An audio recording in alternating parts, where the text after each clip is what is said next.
세금 안 낼 수는 없습니다. 하지만 비과세나 면제받든지 감면받을 수는 있습니다. 그 방법을 찾아가는 생생귀천, 지난 시간에 이어 농업인 소득세에 대해 알아보겠습니다. 오늘은 농업인 양도소득세를 합법적으로 내지 않는 방법에 대해 알아보았습니다. 소득세는 사업소득, 금융소득, 지방소득세, 양도소득이 있고 지난 영상에서 첫 번째 사업소득 계산하는 법을 알려드렸습니다. 오늘은 이어서 양도소득세 감면받는 법을 먼저 얘기하고 금융소득, 지방소득세를 이어가겠습니다. 네 번째, 양도소득. 자산을 양도, 매도, 교환, 현물 출자하여 얻은 소득에 부과하는 세금을 말합니다. 기본 세율은 종합과세 세율과 동일하나 자산의 종류와 기간에 따라 다른 세율이 적용되기도 합니다. 양도소득 금액은 양도가액에서 취득가액을 뺀 양도차익에서 장기보유 특별공제액을 뺀 금액을 말합니다. 여기서 가장 중요한 팁, 합법적으로 양도세를 내지 않는 방법에 대해 알아보았습니다. 1. 양도소득 비과세. 1세대 2주택자가 농어촌 주택을 포함한 경우에 일반 주택을 양도하면 양도소득세가 비과세됩니다. 2. 양도소득세 감면. 이게 가장 중요한데 8년 이상 직접 경작한 자격농지, 축사용지를 양도할 시, 요건을 갖춘 농지 대토 시, 농업법인의 농지 현물 출자할 때 등은 양도소득세가 100% 감면이 되고 농업법인의 농지 이외 부동산으로 현물 출자할 때는 2월 과세합니다. 여기서 2월 과세란 부동산 소유권이 법인으로 이전되더라도 사업의 동질성이 유지되면 사업용 자산으로 인정하여 양도한 개인에게 양도소득세를 과세하지 않고 양도받은 법인이 추후 양도할 때 법인세로 내도록 과세하는 것입니다. 착용 8년이 지나지 않은 농지의 경우에는 어떻게 양도세를 감면받을 수 있을까요? 농지 대토를 통해 양도세를 감면받을 수 있습니다. 농지 대토란 자격 농민이 경작상 필요에 의해 종전의 토지를 양도하고 새로운 토지를 취득하는 것을 말하는데 여기에는 양도소득세 감면 요건과 감면 한도가 있습니다. 대토농지에 대한 양도소득세 감면 조건. 첫 번째, 제촌 요건을 갖추고 최소 4년 이상 작용한 농지를 양도할 것. 근로소득, 사업소득이 3,700만원 이상인 경우 해당 연도는 작용하지 않는 것으로 간주함.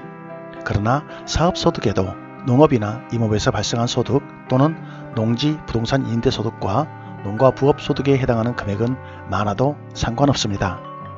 두 번째, 종전 농지 양도일로부터 1년 이내에 신규 농지를 취득할 것. 신규 농지 선취득 시 취득일로부터 1년 이내에 종전 농지를 양도할 것. 세 번째, 신규 농지 경작 기간과 새로운 농지 경작한 기간이 합산하여 8년 이상이어야 함. 네 번째, 신규 농지는 종전 농지 면적의 3분의 2 이상 또는 양도가액의 2분의 1 이상이어야 함. 만약 대토 전후 통산 경작 기간이 8년이 되기 전에 신규 농지를 경작하던 중에 사망함으로써 조건을 채울 수 없는 상황이라면 어떻게 될까요? 그러면 상속받은 사람이 제촌 작용을 계속하면 상속인과 피상속인의 경작 기간을 합하여 계산합니다. 그리고 농지를 대토하여 농사를 짓던 도중에 통산 8년을 채우지 못하고 공익사업 등을 위해 당해 농지가 수용이 됨으로써 경작을 할 수 없게 되면 또 어떻게 될까요? 이때는 더 이상 농사를 짓지 않아도 8년을 모두 채운 것으로 봅니다.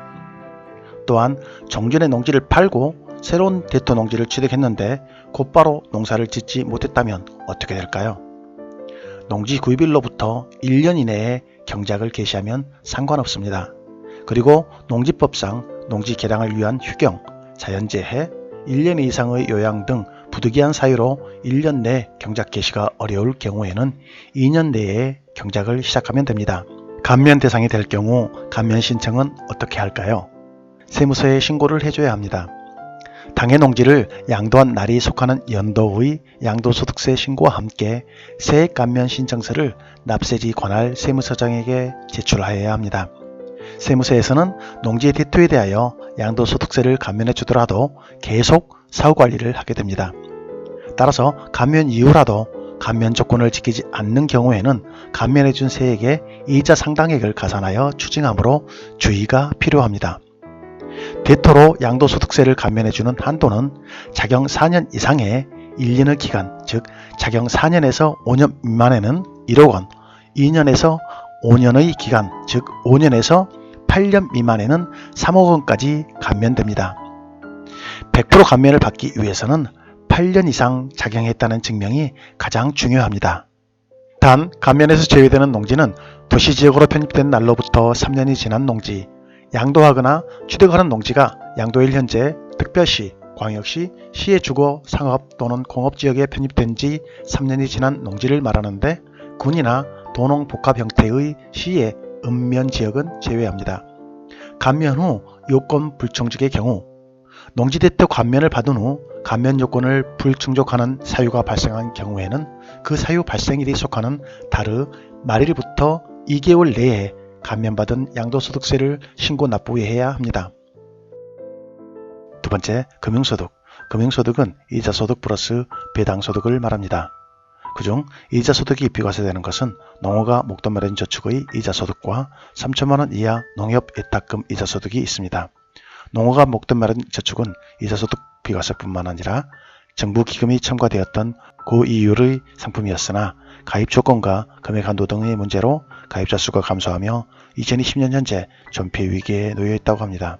배당소득이 비과세되는 것으로는 1천만원 이하 농협출자금 배당소득과 영농조합법인 조합원 배당소득 중 농업소득 전액 및 기타 소득 중 일부, 농업회사법인 출자자 배당소득 중 식량작물 재배업 소득 전액 및 기타 소득 중 일부가 있습니다. 세 번째, 지방소득세. 지방소득세란 지방자치단체의 구성원인 주민, 개인과 법인을 대상으로 과세되는 세금으로 소득의 크기에 따라 과세되는 소득분, 특별징수, 종합소득세분, 양도소득세분, 법인세분으로 구분됩니다. 소득세, 법인세 납부액의 10%가 지방소득세가 되겠습니다. 이상으로 농업인 소득세에 대해서 알아보았습니다. 오늘 영상을 요약해보면 첫 번째, 금융소득은 이자소득 플러스 배당소득.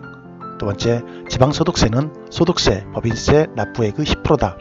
세 번째, 농지 양도소득세는 대토를 통해 감면받을 수 있다.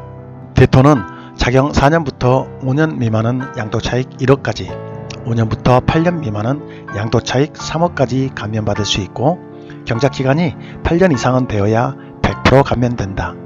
단, 이전 경작지의 3분의 2 이상 면적 또는 양도금액의 2분의 1 이상 조건 둘 중 하나는 충족되어야 한다입니다. 고맙습니다.